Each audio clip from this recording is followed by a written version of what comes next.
All right, we got one more video coming for you, and I'm really excited about it. I've been waiting to get this one out there for a while. This is Wayne Castleberry. This is the mind behind the magic of Arrive Alive and the Transporter 10 product as well. Wayne, why don't you introduce yourself? Tell us who you are. Well, I'm Wayne Castleberry, the CEO and President of Mac Technologies. We introduced the Transporter back in '98, and we have since then, in 2005, we introduced Arrive Alive, and it's been going strong in the marketplace ever since. Basically because of the demand for better quality of cut flowers to the customers, and we saw a demand from the customer standpoint in the marketplace for a increased ability to create better quality. And by doing so, we decided that the horticultural foam that we were using at the time could not only hydrate plants, but hydrate flowers. Okay, now let's clarify something. When you say foam, most people's brain goes to a brick. Right. So explain what we're talking about. This is a flexible urethane foam, and it can be used to hydrate the flowers. It has the type of density that releases in a cell, open and closed cell process. Capillary action causes the water to go from one destination to the other destination and into the foam, allowing the flowers to get hydrated. So if one portion of the foam is dry, it'll hydrate to that portion. Now, you sound like somebody knows what they're talking about. I doubt that sometimes. No, I'm just kidding with you, Wayne.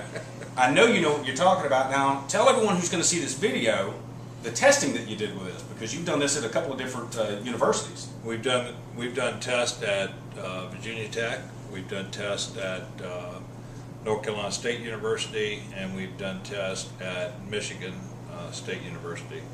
All in which we were looking for the capillary action of the stems themselves. Keeping the vascular system open is a prime source of moisture getting to the flowers. The flowers don't need moisture all the time, but under stressful conditions, they do. Flowers shouldn't be at a temperature above 40 degrees unless they are hydrated. Coolers should be kept below 40 degrees. Usually around 38 is the proper temperature for a cooler. When flowers are taken out of the cooler, then they need to be hydrated because they're at room temperature. I always tell florists this: you wouldn't take flowers and put them into your showroom in a bucket without water. Then why hand them to the customer that way? Wrapping tissue paper around it and then trying to figure out why customers are not buying flowers any longer is a prime example of what we're talking about here. Customers are coming back and become repeat customers when their flowers live as long as 5 days. 2 days after they purchased it and flowers start dying, they're like, this is my hard-earned money. They are thinking, I don't want to spend my hard-earned money on this decision, which is a discretionary decision to begin with. Right. I'm wasting my money, and my money's hard-earned. And especially during these economic times, customers are looking for results. They're looking for results coming from the florist or where they're buying their flowers. The florist needs to see that result to the customer in a way to enhance the quality. So there is a perceived value, and then there's a scientific value for keeping the vascular system open.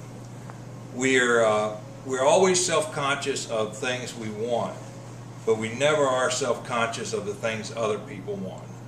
And I think that quality is the first and foremost in every customer's mind when they walk in and they pay the cash for a product, or even they write a check or put it on their credit card.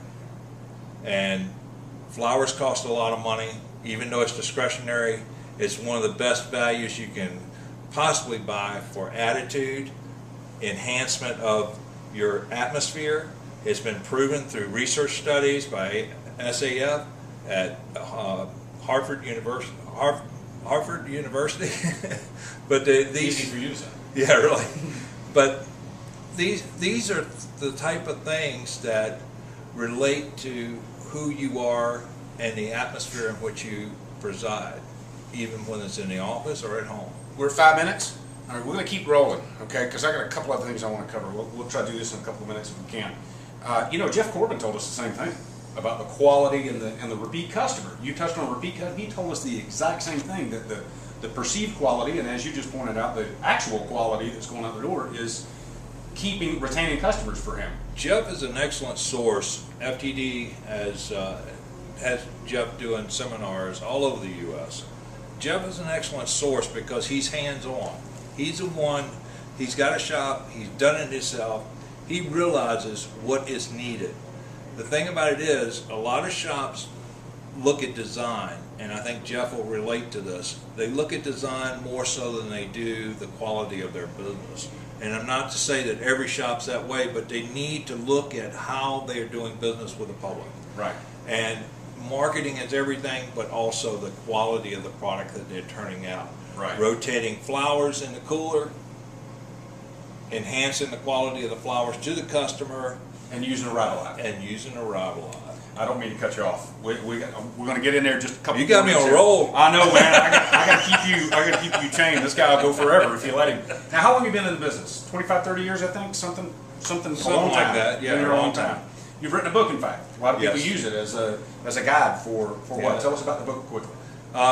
The Certified Florist Manual was created by the Michigan Floral Association, and it's now adopted by, I know, at least 13, maybe even higher than that, states that use it, and I happen to write the part that's on delivery, having the knowledge that I have of how florists run their delivery vans out the back door. So that's about 80% of their business that goes out the back door, not over the front counter. All right. One last piece. We're going to ask you to give everyone that's going to see this all of Mac Technology's contact information. Now, the website is really... I thought you were going to say give them all the product they need. I'd be happy to do so. Sell, not give. MacHortSupplies.com, right? Would you spell Yes. that for everyone who's going to see this? Yes, it's info or orders at MacHortSupplies.com, and that's MacHortSupplies.com. That'll give you a little bit of Wayne's background. You'll be able to see the Transporter 10 product, the Arrival Life product. You can even purchase there if you'd like. Plenty of good testimony. You'll see a testimony from Jeff Corbin in there as well, and you've seen him on a video here. So sorry for this one to get a little bit long-winded. Thank you, Wayne. I appreciate it. We've been waiting on doing this. Yeah, it's been a while. Yeah. Thanks, man.